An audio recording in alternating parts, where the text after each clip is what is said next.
जब उच्च न्यायालय के एक न्यायाधीश ने प्रतिवादी को कंटेम्प्ट का दोषी मानते हुए एक विशेष दृष्टिकोण अपनाया, तो दूसरा न्यायाधीश इस निष्कर्ष पर नहीं पहुंच सकता कि प्रतिवादी कंटेम्प्ट का दोषी नहीं। एक केस है राजन चड्ढा वर्सेस अन्य versus Sanjay Arora, civil appeal.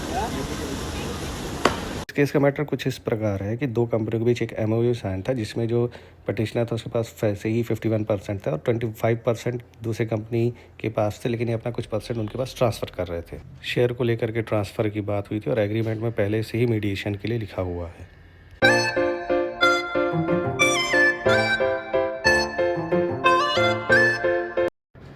इसके बाद मीडिएशन में 1 जुलाई 2020 को प्रतिवादी को लोन अकाउंट पे ईएमआई का भुगतान जारी रखने के निर्देश दिए गए, ताकि आप लोन को रीपेमेंट करते रहिए। बट रीपेमेंट न होने की वजह से सरफेजी एक्ट 2002 के तहत कार्रवाई की जा सकती है।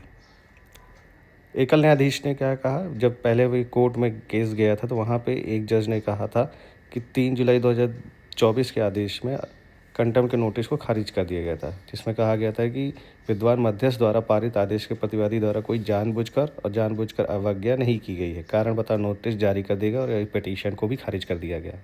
सुप्रीम कोर्ट ने क्या कहा? सुप्रीम कोर्ट ने कहा कि एक बार जब उच्च न्यायालय की एक समन्वय पीठ ने निर्णायक रूप से प्रतिवादी को कंटेम्प्ट का दोषी ठहराया है, तो एकमात्र मुद्दा यह था कि क्या उस कंटेम्प्ट को दूर किया गया था, क्या उसे पनिश किया गया था। अगर नहीं किया गया था तो दूसरा न्यायाधीश पिछले खोज की समीक्षा नहीं कर सकता था। कोर्ट ने यह भी कहा कि इस निष्कर्ष पर जज नहीं आ सकते कि प्रतिवादी कंटेम्प्ट का दोषी नहीं था।